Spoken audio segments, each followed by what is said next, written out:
नमस्कार दोस्तों, जयंत नेगी मैथमेटिक्स में आप सभी का स्वागत है। दोस्तों आज का टॉपिक रहेगा solution of system of equation homogeneous and non homogeneous. दोस्तों पिछली वीडियो में हमने आपको सिस्टम ऑफ इक्वेशन के बारे में बताया था, होमोजीनियस एंड नॉन होमोजीनियस के बारे में। इसके अलावा हमने उनका क्राइटेरिया ऑफ कंसिस्टेंसी के बारे में बताया था। अगर आपने वीडियो नहीं देखी है तो पहले आप उस वीडियो को देखिए, तब जाके दोस्तों आप यहाँ पर आइए, तभी जाके आपको वीडियो अच्छे से समझ में आएगी। तो आज हम दोस्तों पढ़ेंगे solution of system of equation. पहले हम पढ़ेंगे नॉन होमोजीनियस के लिए, ठीक है। तो पहले हम नॉन होमोजीनियस के लिए पढ़ते हैं। तो नॉन होमोजीनियस में मैंने दोस्तों आपको बताया था ए एक्स बराबर बी, ठीक है। इस तरह से हम इसको रिप्रेजेंट कर सकते हैं, जहां पर ए आपकी मैट्रिक्स है एम क्रॉस एन की, और इसी तरह से जो आपकी जो एक्स है, x is the matrix of unknown variable, ठीक है। तो ये जो अननोन वेरिएबल की जो मैट्रिक्स होती है दोस्तों, ये क्या होती है, एन क्रॉस वन की। तो जो बी मैट्रिक्स निकल कर आती है वो एम क्रॉस वन की आती है। तो मैंने आपको बताया था जैसे एम क्रॉस एन की है, ये आपकी एन क्रॉस वन की है, तो जो मैट्रिक्स होती है एम क्रॉस वन की निकल कर आती है, ठीक है। तो यहाँ पर दोस्तों आपको मैंने लास्ट टाइम बताया था कि क्राइटेरिया ऑफ कंसिस्टेंसी क्या था, कि सबसे पहले आपको चेक करना पड़ता है ए को, ठीक है। ए आपकी सिंगुलर है या नॉन सिंगुलर, तो इसके लिए आपको इसका डिटरमिनेंट चेक करना पड़ेगा। इफ ए अगर नॉन जीरो है तो इट सिंपली मींस दैट कि इसका इनवर्स एग्जिस्ट करेगा, ठीक है। इनवर्स क्या करेगा, एग्जिस्ट करेगा। तो इसका मतलब यह है कि दोस्तों हम इसमें क्या करेंगे, ए इनवर्स से प्री मल्टीप्लाई कर देंगे, ठीक है। ए इनवर्स से प्री मल्टीप्लाई कर देंगे, तो यहां से दोस्तों क्या हो जाएगा, ए इनवर्स ए एक्स बराबर हो जाएगा A inverse B. A inverse A I होता है तो एक्स बराबर क्या हो जाएगा, ए इनवर्स बी, ठीक है। तो दोस्तों ये आपका कैसा सॉल्यूशन है, ये आपका सॉल्यूशन है यूनिक सॉल्यूशन, ठीक है। इसको हम बोलते हैं यूनिक सॉल्यूशन, ठीक है। और यूनिक सॉल्यूशन है और सिस्टम आपका क्या रहेगा, कंसिस्टेंट रहेगा, ठीक है। क्या रहेगा, कंसिस्टेंट रहेगा, ठीक है। तो इस केस में दोस्तों हमने कंसिस्टेंसी पढ़ी थी। तो यही दोस्तों एक नॉन होमोजीनियस इक्वेशन है। अगर आपको उसमें अननोन वेरिएबल जो दोस्तों जो मैट्रिक्स होती है एक्स में, ये आपकी अननोन वेरिएबल की मैट्रिक्स होती है, जैसे कि x1 x2 से लेकर आपका xn, ठीक है। ये आपके अननोन वेरिएबल है दोस्तों, हमें क्या करना है, इनकी वैल्यू को फाइंड आउट करना है, ठीक है। तो इनकी वैल्यू को फाइंड आउट करने का तरीका यही रहेगा, x बराबर a इनवर्स b। तो सिंपली आपने क्या चेक करना होगा कि पहले आपने डिटरमिनेंट ऑफ a चेक करना होगा, अगर वो नॉन जीरो आता है तो इनवर्स निकालेंगे, और फिर आपने सिंपली क्या निकालना होगा, a इनवर्स b निकालना होगा। उसकी मदद से आप x की वैल्यू को निकाल लेंगे, ठीक है। दोस्तों ये एक तरीके से क्लासिकल मेथड है जनरली जिसका हम उपयोग करते हैं, ठीक है। इसी तरह से अगर इस केस में मैंने आपको क्राइटेरिया ऑफ कंसिस्टेंसी में ये भी बताया था कि अगर ये तो आपका हो गया केस नंबर 1, केस नंबर 2 में ये हो सकता है कि डिटरमिनेंट ऑफ ए बराबर अगर 0 आ जाए, तो उस केस में आप क्या करेंगे दोस्तों, adjoint of A into B निकालेंगे, ठीक है। Adjoint of A into B निकालेंगे, अगर वो भी दोस्तों क्या आ जाता है, 0 आ जाता है, तो इस सिस्टम का सॉल्यूशन क्या होंगे, इनफाइनाइट होंगे, ठीक है। अगेन ये सिस्टम क्या रहेगा दोस्तों, ये सिस्टम आपका क्या रहेगा, ये सिस्टम कंसिस्टेंट रहेगा, ये सिस्टम कंसिस्टेंट रहेगा, लेकिन इसमें जो सॉल्यूशन रहेंगे वो क्या रहेंगे, इनफाइनाइट रहेंगे। तो उस केस में आप क्या करेंगे दोस्तों, अलग मेथड से इसको यूज करेंगे। हम क्या करेंगे, जो कुछ वेरिएबल को हम k मान लेंगे, यानी कि जैसे मान लेते हैं अगर मुझे x y z की वैल्यू को निकालना है तो मैं z को k मान लूंगा, और x की और y की जो वैल्यू है दोस्तों वो k के रिस्पेक्ट में निकालूंगा, क्योंकि मैंने आपको पहले ही बताया कि जो इनफाइनाइट सॉल्यूशन की जब यहाँ पर बात आती है तो क्या हो सकता है कि x y z की बहुत सारी वैल्यू हो सकती है जो कि इस सिस्टम को सेटिस्फाई करे। तो ऐसे ही x1 x2 से लेकर xn है, उनकी बहुत सारी वैल्यू होंगी जो कि इसको सेटिस्फाई करेंगी। तो हम क्या करेंगे, एक वेरिएबल मान लेते हैं xn को k मानूंगा, तो भाई जो बाकी के जो वेरिएबल्स हैं उनको k की फॉर्म में मुझे निकालना पड़ेगा, ठीक है। तो ये जो तरीका होता है, ये तरीका होता है जब हमारे पास इनफाइनाइट सॉल्यूशन हो। और तीसरा केस क्या हो सकता है कि डिटरमिनेंट ऑफ ए बराबर 0 तो आ जाए, यानी कि ये सिंगुलर तो निकले, साथ ही adjoint of A into B है वो डज नॉट इक्वल टू 0 आ जाए, तो यहां पर दोस्तों क्या हो जाता है, नो सॉल्यूशन हो जाता है। नो सॉल्यूशन का मतलब है इनकंसिस्टेंट, ठीक है, इनकंसिस्टेंट, ठीक है। तो ध्यान रखना कि यहां पर दोस्तों क्या आ जाएगा, इनकंसिस्टेंट का केस निकल कर आ जाएगा, ठीक है। तो ये चीजें आई होप कि आपको क्लियर हो गई होगी कि आपने किस तरह से इसको करना है, ठीक है। तो ये तो हो गया दोस्तों किसके लिए, नॉन होमोजीनियस के लिए, ठीक है। अब बात कर लेते हैं दोस्तों होमोजीनियस के लिए। तो होमोजीनियस के लिए क्या केस रहेगा, मैंने आपको पहले ही बताया था कि जो होमोजीनियस इक्वेशन होती है, सॉरी यहां पर हम होमोजीनियस की बात करेंगे, तो जो होमोजीनियस इक्वेशन होती है दोस्तों वही इस टाइप की फॉर्म में होती है, यानी कि Ax बराबर अगर नल मैट्रिक्स आ जाए, ठीक है। यहां पर आपकी नल मैट्रिक्स रहती है, ठीक है। तो इसके लिए भी दोस्तों आपको क्या करना पड़ेगा, पहला केस ये रहेगा कि भाई आप डिटरमिनेंट ऑफ ए निकाल के चेक करेंगे, अगर वो नॉन जीरो आता है तो आप ए इनवर्स यहाँ पर एग्जिस्ट करेगा, तो इट सिंपली मींस दैट कि भाई ए इनवर्स से आप प्री मल्टीप्लाई कर देंगे, ए एक्स बराबर आपका क्या हो जाएगा, ए इनवर्स 0। तो सिंपली ये हो जाएगा भाई ए इनवर्स ए का मतलब ये हो गया, ये तो हो जाएगा दोस्तों एक्स, और ये इसको मल्टीप्लाई करेंगे तो 0 आ जाएगा, ठीक है। तो इसका मतलब ये है कि सिस्टम का यूनिक सॉल्यूशन रहेगा, यूनिक सॉल्यूशन, और यूनिक सॉल्यूशन के केस में आपका क्या हो रहेगा, जो सारे जो x1 x2 से लेकर xn है वेरिएबल, उनकी वैल्यू क्या रहेगी, 0 हो जाएगी। ठीक है, ध्यान रखना कि जो होमोजीनियस इक्वेशन का सिस्टम होता है वो कभी भी इनकंसिस्टेंट नहीं हो सकता, हमेशा वो कंसिस्टेंट रहता है, वो हमेशा क्या होता है, वहां पर सॉल्यूशन एग्जिस्ट करता है। दूसरा केस क्या हो सकता है कि भाई determinant of A not equals to, मतलब कि बराबर 0 आ जाए, यानी कि ये आपका सिंगुलर हो जाए। तो सिंगुलर वाले केस में ए इनवर्स एग्जिस्ट तो नहीं करेगा, सिंपली ये क्या हो जाएगा भाई, adjoint of A into B को चेक करने की आवश्यकता नहीं है, क्योंकि वो 0 रहेगा, क्योंकि यहाँ पर क्या है, बी 0 है, तो वो तो 0 आना ही आना है। तो इसका मतलब है कि यहाँ पर क्या होंगे, इनफाइनाइट सॉल्यूशन होंगे। ठीक है, इनफाइनाइट सॉल्यूशन होंगे, ये आपको याद रखना है। ठीक है, तो इस केस में आपको सिंपली क्या करना है, फिर से वही जो मेथड रहेगी, जैसे माना एक्स वाई जेड है, तो मान लेते हैं एक्स वाई जेड में जेड को बराबर के मान लेंगे और एक्स और वाई को के टर्म में हम निकालने का प्रयास करेंगे। ठीक है, सिंपली क्या करना है, एनवलप करना है और कुछ ही नहीं करना है। ठीक, तो ये चीज आपको क्लियर हो गई होगी कि जो होमोजीनियस सिस्टम होता है वो हमेशा क्या रहता है, कंसिस्टेंट रहता है, कंसिस्टेंट रहता है, वो हमेशा कंसिस्टेंट रहता है, वहां पर हमेशा सॉल्यूशन होता है। एक सॉल्यूशन तो हमेशा है कि भाई एक्स वाई जेड की जगह पे 0 रख दो। ठीक है, तो अब वहां पर कंसिस्टेंसी को चेक करने का तरीका क्या है कि या तो अंदर फाइनाइट सॉल्यूशन होगा या फिर इनफाइनाइट सॉल्यूशन होगा, ये दो होता है। लेकिन जो नॉन होमोजीनियस है वहां पर श्योरली है कि वहां पर कंसिस्टेंसी भी हो सकती है, इनकंसिस्टेंसी भी हो सकती है, यूनिक सॉल्यूशन भी हो सकता है, इनफाइनाइट सॉल्यूशन भी हो सकता है, नो सॉल्यूशन का भी केस वहां पर निकल कर आता है। ठीक है, तो दोस्तों ये तो मेथड है, इस पर बेस्ड हम आगे क्वेश्चन भी करेंगे। सिंपली आपको समझ में आ गया होगा कि आपको करना क्या है, एक्स बराबर ए इनवर्स बी आपको निकाल लेना है। सिंपली जब आपका ए इनवर्स एग्जिस्ट करता है, ठीक है, और जब b अगर 0 है तो x बराबर क्या हो जाएगा, 0 हो जाएगा, तो सिंपली आप निकाल सकते हैं। ठीक है, मैं यहाँ पर दोस्तों आज बात करूंगा रैंक मेथड की, क्योंकि वो ज्यादा इंपॉर्टेंट है और उससे ज्यादा क्वेश्चंस आने की संभावना रहेंगी। बाकी दोस्तों फिर आपको जो MCQ है वो भी करवाएंगे, कुछ क्वेश्चंस भी करवाएंगे। फिलहाल दोस्तों हम डिस्कस कर लेते हैं रैंक मेथड के बारे में। तो दोस्तों अब हम बात करेंगे रैंक मेथड के बारे में। सबसे पहले डिस्कस कर लेते हैं नॉन होमोजीनियस के लिए। नॉन होमोजीनियस के लिए हमने आपको बताया था कि ax बराबर b हमारे पास सिस्टम है, सिस्टम ऑफ इक्वेशन है जो कि नॉन होमोजीनियस है। इसमें मैंने आपको बताया था ए आपका क्या एक मैट्रिक्स है m क्रॉस n की, ठीक है, और x आपकी जो मैट्रिक्स है दोस्तों वो क्या है, n क्रॉस 1 की, तो b क्या होगी, m क्रॉस 1 की होगी। ठीक है, चलिए अब इस बार एक काम करते हैं, इसको मैट्रिक्स को इस तरह से दिखा देते हैं, जैसे क्या होगा, a11 a12 से लेकर होगा a1n, a21 a22 से लेकर हो जाएगा a2n, एंड यहाँ पर आएगा am1 am2 से लेकर amn। ठीक है, ये a है, ये है कैपिटल A। ठीक है, और x की बात करते हैं तो ये अननोन वेरिएबल है। अननोन वेरिएबल की जो संख्या है दोस्तों वो कितनी है, n है। ठीक है, अननोन वेरिएबल की संख्या n है। ठीक है, और यहाँ पर जो ये मैट्रिक्स है ये आपकी क्या हो जाएगी, b1 b2 से लेकर, ये ऑफ कोर्स कितनी आएगी, m क्रॉस 1 की आएगी, तो यहाँ पर क्या आना चाहिए, bm आना चाहिए। ठीक हो गया, तो इस तरह से ये आपकी मैट्रिक्स है। ठीक है, तो यहाँ पर दोस्तों आपने क्या करना है, देखिए ये a है, ये x है, ये b है। ठीक है, तो एक मैट्रिक्स होती है दोस्तों, ध्यान में रखेंगे, इसको बोलते हैं एगमेंटेड मैट्रिक्स। ठीक है, AUGMENTED। ठीक है, एगमेंटेड मैट्रिक्स। ठीक है, तो दोस्तों जो एगमेंटेड मैट्रिक्स होती है वो उसको इस तरह से लिखा जाता है। ठीक है, पहले तो आप इस सिंबल को ध्यान में रखेंगे। ठीक है, तो यहां पर आप देख सकते हैं ये आपकी मैट्रिक्स है, इसके संग अगर आप b को इस तरह से लिखेंगे तो ये क्या बन जाएगी, एगमेंटेड मैट्रिक्स बन जाएगी। ठीक है, तो भाई जो एगमेंटेड मैट्रिक्स है पहले आपको इसको बनाना होगा। तो यहां से अगर आप इसको देखें तो कैसे बनेगी, देखिए ऐसे बनेगी, a11 a12 से लेकर a1n।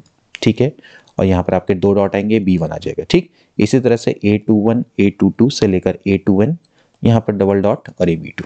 ठीक, ऐसे ही चलता रहेगा, am1 am2 से लेकर amn, और यहाँ पर आ जाएगा bm। ठीक हो गया, तो यहां तक आपको क्लियर हो चुका होगा कि क्या केस है। ठीक है, तो ये हो गई एगमेंटेड मैट्रिक्स। ठीक, अब देखिए दोस्तों, जब एगमेंटेड मैट्रिक्स है और एक मैट्रिक्स है A, ठीक है दोस्तों, ये हमारे लिए इंपॉर्टेंट है। ठीक, तो अब यहां से हम दोस्तों क्या करेंगे, रैंक मेथड की मदद से इसको सॉल्व करने का प्रयास करेंगे, कि हम जानने का प्रयास करेंगे कि रैंक मेथड की मदद से हम कैसे सॉल्यूशन निकाल सकते हैं और कैसे पता लगा सकते हैं इसकी कंसिस्टेंसी के बारे में। ठीक है, तो देखिए ऑगमेंटेड मैट्रिक्स की मदद से हम इसकी कंसिस्टेंसी को पता लगा सकते हैं। ठीक है, सबसे पहले दोस्तों आपका जो पहला केस है, देखिए ध्यान रखना, जो पहला केस है वो हमें ध्यान रखना पड़ेगा कि भाई मान लेते हैं पहला केस में कि भाई जो m और n है उसमें m की वैल्यू n से बड़ी है। ठीक है, यानी कि हमारे पास m क्रॉस n की मैट्रिक्स आप देख सकते हैं, भाई जो रैंक जो a है, a का ऑर्डर कितना है दोस्तों, m क्रॉस n है। मान लेते हैं पहले केस में m की वैल्यू n से ज्यादा है, यानी कि number of rose number of column से ज्यादा है। ठीक है, तो दोस्तों मैंने आपको बताया था कि जब आप m की वैल्यू n से ज्यादा है तो भाई जो रैंक है, रैंक बताइए ए की क्या हो सकती है। ठीक है, रैंक जो ए की है वो एक्चुअली क्या होती है, minimum of m cross n, यानी ये होती है less then minimum of m comma n, होती नहीं होती है। ठीक है, तो यानी कि जो रैंक ऑफ ए है दोस्तों, आपको पता है कि इन दोनों में छोटा कौन है, वो है n।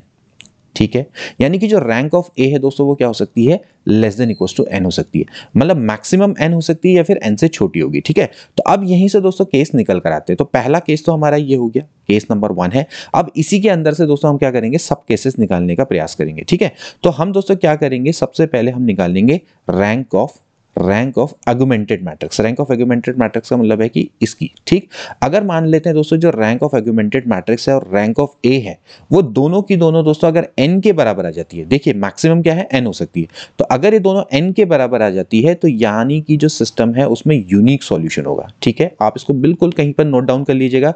अगर आर्गुमेंटेड मैट्रिक्स है, हम एक काम करेंगे, जो ये आर्गुमेंटेड मैट्रिक्स हमारे पास निकल कर आई है ये वाली, इसकी हम रैंक निकालेंगे। और रैंक निकालने का तरीका दोस्तों मैंने आपको बताया था कैसे निकालते हैं, इक्लोन फॉर्म से। ठीक है, इक्लोन फॉर्म जो हमने पढ़ी थी रैंक निकालने की एक मेथड, उसकी मदद से हम क्या करेंगे, दोनों के रैंक निकालेंगे। ठीक है, अगर दोनों की रैंक बराबर है और n के बराबर है तो सिस्टम का क्या होगा, यूनिक सॉल्यूशन होगा। ठीक है, इसके बाद दोस्तों इसी के अंदर चलो इसको मैं एक मान लेता हूं, ये मैं मान लेता हूं ए वाला केस। ठीक है, मतलब केस नंबर 1 चल रहा है और केस नंबर ए के अंदर ए पॉइंट। इसी तरह से जो बी पॉइंट है, ये हो सकता है कि जो रैंक ऑफ आर्गुमेंटेड मैट्रिक्स है, ठीक है, बराबर है रैंक ऑफ ए, दोनों के दोनों बराबर हैं, लेकिन वो किसी और के बराबर है, मान लेते हैं आर के बराबर है, जिसकी वैल्यू क्या है, लेस देन एन। ठीक है, यानी कि अब इसकी जो रैंक है वो n से छोटी होगी। मान लेते हैं कि भाई n की वैल्यू 4 थी, तो 4 नहीं है, 4 से कम है, 3 है या 2 है, कुछ भी हो सकती है। ठीक है, मान लेते हैं ये दोनों के दोनों बराबर हैं r के बराबर, लेकिन क्या है, इसकी वैल्यू लेस देन n है, तो उस केस में दोस्तों क्या होगा, यहां पर होंगे इनफाइनाइट सॉल्यूशन। क्या होंगे, इनफाइनाइट सॉल्यूशन। ठीक है दोस्तों, ध्यान रखना कि यहां पर से भी एमसीक्यू बन सकते हैं। ये जो चीजें हैं ना, इनसे भी जो आपके पॉइंट्स हैं, इनसे भी क्या हो सकते हैं, एमसीक्यू बन सकते हैं। ठीक है, तो ये चीज आपको क्लियर होगी कि जो इसका पॉइंट बी है कि दोनों के रैंक तो बराबर है, दोनों के रैंक बराबर है, बराबर n के है, तो उस समय पे यूनिक सॉल्यूशन, यानी कि नंबर ऑफ n का मतलब क्या है, ये देखिए n क्या है, ये नंबर ऑफ अननोन वेरिएबल्स, यानी कि rank of augmented matrix, rank of A अगर नंबर ऑफ अननोन वेरिएबल के बराबर है तो इसका मतलब है यूनिक सॉल्यूशन। अगर दोनों के रैंक तो बराबर है लेकिन नंबर ऑफ वेरिएबल से अगर कम है तो वहां पर क्या होगा, इनफाइनाइट सॉल्यूशन होगा। अब बताइए तीसरा केस क्या हो सकता है। तीसरा केस चलो मैं यहां पर लिख देता हूं, यहां पर जगह खाली है, तो यहां पर देखिए तीसरा केस क्या हो सकता है कि जो रैंक ऑफ आर्गुमेंटेड मैट्रिक्स है वो रैंक ऑफ ए के बराबर ही ना है। ऐसा भी तो हो सकता है ना तीसरा केस। पहला केस क्या हो सकता है कि दोनों के रैंक बराबर हो, एक केस में क्या होगा कि n के बराबर हो और एक केस में क्या होगा कि n के बराबर ना हो। और अगला केस ये हो सकता है कि भाई सीधी बात है कि जो रैंक ऑफ आर्गुमेंटेड मैट्रिक्स है वो रैंक ऑफ ए के बराबर ही ना हो। तो इस केस में क्या हो जाएगा बताइए, इस केस में हो जाएगा नो सॉल्यूशन, यानी कि जो सिस्टम है वो क्या हो जाएगा, इनकंसिस्टेंट हो जाएगा। ठीक है, तो ये रैंक मेथड से भी दोस्तों आपको बहुत अच्छे से आना चाहिए। ठीक हो गया, तो भाई यहां से तो आपको ये चीज क्लियर हो गई होगी कि इसमें क्या होना है। ठीक, सबसे पहले देखना कि केस 1 चल रहा है, ध्यान रखना कि हम पे केस 1 चल रहा है कि हमने माना है कि m की वैल्यू है ग्रेटर देन n और rank of A less than equal to n हो सकती है। तो rank of A augmented matrix, ये सारे हमने आपको समझा दिया। ठीक है, जो रैंक ऑफ आर्गुमेंटेड मैट्रिक्स है अगर रैंक ऑफ ए के बराबर है, n के बराबर है तो unique solution. Rank of augmented matrix rank of A के बराबर है लेकिन r के बराबर है जो कि लेस देन n है, तो इनफाइनाइट सॉल्यूशन। लेकिन जब रैंक ऑफ आर्गुमेंटेड मैट्रिक्स और रैंक ऑफ ए बराबर ही नहीं है तो उस केस में क्या हो जाएगा, नो सॉल्यूशन हो जाएगा। ठीक है, अब दोस्तों इसमें बात करते हैं दूसरे केस के। मैं काम करता हूं, इसको मिटा देता हूं। ठीक है, चलो मैं काम करता हूं, इसको मिटा देता हूं और हम जरा जो दूसरा केस है उसको जरा डिस्कस कर लेते हैं। जो दूसरा केस क्या होगा बताइए, ऑफ कोर्स उसमें क्या हो जाएगा कि नंबर ऑफ रोज हैं वो नंबर ऑफ कॉलम से लेस होंगे। ठीक है, चलो इस वाले को मिटा देता हूं मैं। देखिए अगला केस ये हो सकता है कि अगला केस क्या हो सकता है, केस नंबर 2 लिख देते हैं, यहां पर ए पॉइंट लिख लेंगे। अगला केस ये हो सकता है कि भाई जो m की वैल्यू है वो लेस देन n हो। ठीक भाई, m की वैल्यू लेस देन n हो, तो उस केस में बताइए क्या हो सकता है। उस केस में जो रैंक ऑफ a है वो क्या हो सकती है, of course minimum of m and n। तो उस केस में क्या होगी, इसकी वैल्यू डेफिनेटली क्या होगी, m से लेस या उसके इक्वल हो सकती है। ठीक है, यही केस हो सकता है कि जो रैंक ऑफ a है या तो m होगी या तो m से लेस होगी, एंड m क्या है, n से छोटा है। ठीक, तो यहां से एक चीज तो निकल कर आती है कि देखिए जो रैंक ऑफ मैट्रिक्स है और बराबर अगर रैंक ऑफ ए है तो मैक्सिमम से मैक्सिमम किसके बराबर हो सकती है, m के बराबर, लेकिन वो दोस्तों n से छोटी होने वाली है। ठीक है। आप देखिए यहाँ पर जो केस है m की वैल्यू लेस देन n है और रैंक ऑफ a अधिकतम m के बराबर हो सकती है। मान लेते हैं कि इनकी वैल्यू अधिकतम आ गई, दोनों की रैंक बराबर आ गई और m के बराबर आ गई, तो लेकिन वो तो n से छोटी होने वाली है। तो इसका मतलब क्या है, सीधी बात है कि जो नंबर ऑफ वेरिएबल है, यानी कि देखिए आपका अगर आप देखें तो ये दूसरा केस के बराबर आ गया। जो हमारा जो केस 1 था, केस 1 का जो दूसरा पॉइंट था कि अगर रैंक ऑफ ए बराबर रैंक ऑफ आर्गुमेंटेड मैट्रिक्स है और वो आर के बराबर है लेकिन आर की वैल्यू लेस देन एन है, तो उस केस में क्या होता है, इनफाइनाइट सॉल्यूशन होता है। तो इस केस में भी दोस्तों क्या होंगे, इनफाइनाइट सॉल्यूशन हो जाएंगे। आप खुद ही यहां से दिमाग लगा सकते हैं, ठीक है। पर रैंक ऑफ आर्गुमेंटेड मैट्रिक्स और रैंक ऑफ ए दोनों के दोनों बराबर हैं, लेकिन उनकी अधिकतम वैल्यू m हो सकती है, लेकिन m already number of unknown variable से छोटा है। तो इसका मतलब है कि सिस्टम में क्या होंगे दोस्तों, इनफाइनाइट सॉल्यूशन होने ही होने हैं। ठीक हो गया। और जो दूसरा केस है दोस्तों वो क्या हो सकता है, दूसरा केस तो सीधी सीधी बात है कि भाई क्या हो सकता है कि भाई जो rank of A augmented matrix है does not equal to rank of A, तो उस केस में तो क्या हो जाएगा भैया, नो सॉल्यूशन। ठीक हो गया। तो यहां पर दो ही केस बन सकते हैं, ठीक है। यहां पर ये मत समझना कि जो रैंक ऑफ ए बराबर बी बराबर एन के हो जाएगा, तो एन तो पॉसिबल ही नहीं है, क्योंकि इस केस में क्या है कि भाई एम की वैल्यू क्या है, लेस देन एन है, कि नंबर ऑफ रोज आपकी क्या है, नंबर ऑफ कॉलम से इस समय पर छोटे हैं। ठीक है। तो ये एक तरह की कैसी मैट्रिक्स है, ये आपकी वर्टिकल मैट्रिक्स है, ठीक है। और जिस केस में क्या होता है कि m की वैल्यू ज्यादा होती है n से, यानी कि number of rose number of column से ज्यादा होते हैं, तो वो हॉरिजॉन्टल मैट्रिक्स होती है। इसके बारे में मैंने आपको वीडियोस में लास्ट टाइम बताया था। ठीक हो गया। तो आई होप कि ये आपको सेशन में समझ में आ गया होगा कि आप किस तरह से रैंक को निकाल सकते हैं। अब दोस्तों बात कर लेते हैं दूसरे केस की, जिसमें होमोजीनियस होगी इक्वेशन आपकी सिस्टम ऑफ। तो उसको कैसे दिखाएंगे भाई, ax बराबर 0 से, जहां पर m क्रॉस n की मैट्रिक्स होगी, यहाँ पर n क्रॉस 1 की, और यहाँ पर ये किसकी मैट्रिक्स होगी, n क्रॉस 1। ये सारे के सारे एलिमेंट क्या हो जाएंगे दोस्तों, 0 0 0 हो जाएंगे। ठीक है। अब दोस्तों यहाँ पर भी इसी तरह से हम डिस्कस करेंगे। मान लेते हैं हमारे पास ये रैंक m क्रॉस n की मैट्रिक्स है, ठीक है। और आप देख सकते हैं कि जब हम यहाँ पर ऑगमेंटेड मैट्रिक्स की बात करेंगे, ठीक है, ऑगमेंटेड मैट्रिक्स दोस्तों इस समय पर क्या हो जाएगी, आप देख सकते हैं यहाँ पर दोस्तों ये जो मैट्रिक्स हो जाएगी इस तरह की हो जाएगी, A11 A12 से लेकर A1n, यहाँ पर डबल डॉट आएगा, यहाँ पर 0 आ जाएगा। ठीक है। A21 A22 से लेकर A2n 0, और यहाँ पर हो जाएगा AM1 AM2 से लेकर AMN, और यहाँ पर भी ये भी क्या होगा, 0 होगा। ठीक है।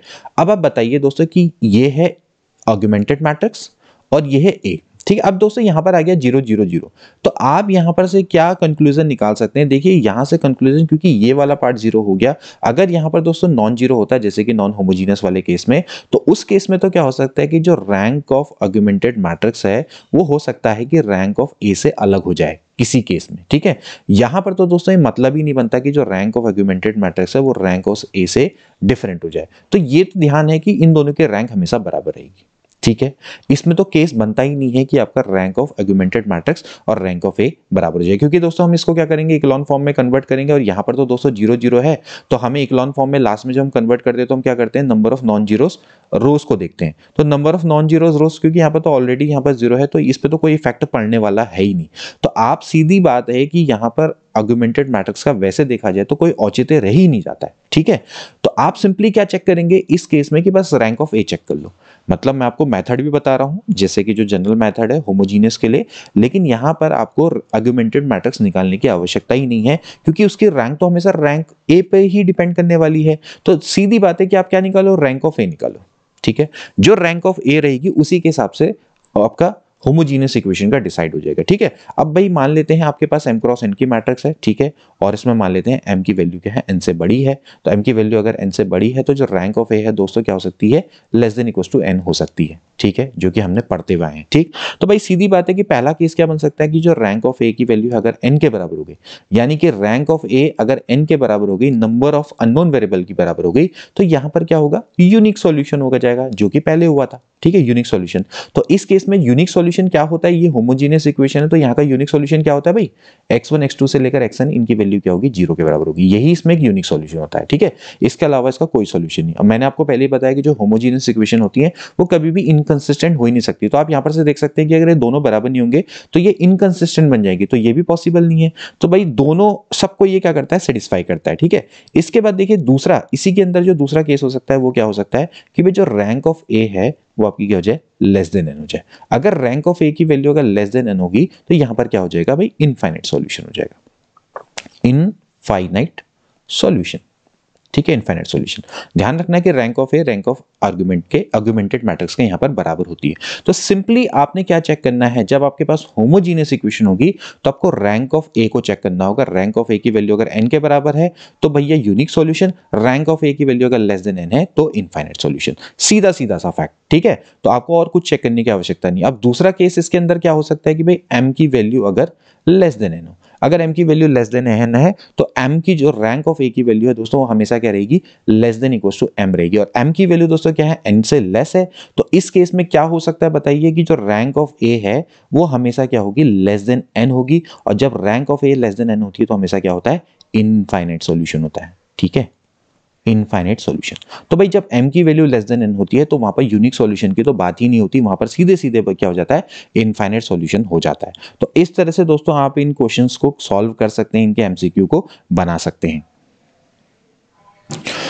तो दोस्तों आज के लिए इतना ही। आज मुझे कुछ महत्वपूर्ण काम है, इस कारण से मैं इस वीडियो के आपको क्वेश्चंस नहीं बता रहा हूं, लेकिन मैंने टॉपिक आपको बहुत अच्छे से समझा दिया है। अगली वीडियो में दोस्तों आपको इससे रिलेटेड क्वेश्चन बताऊंगा।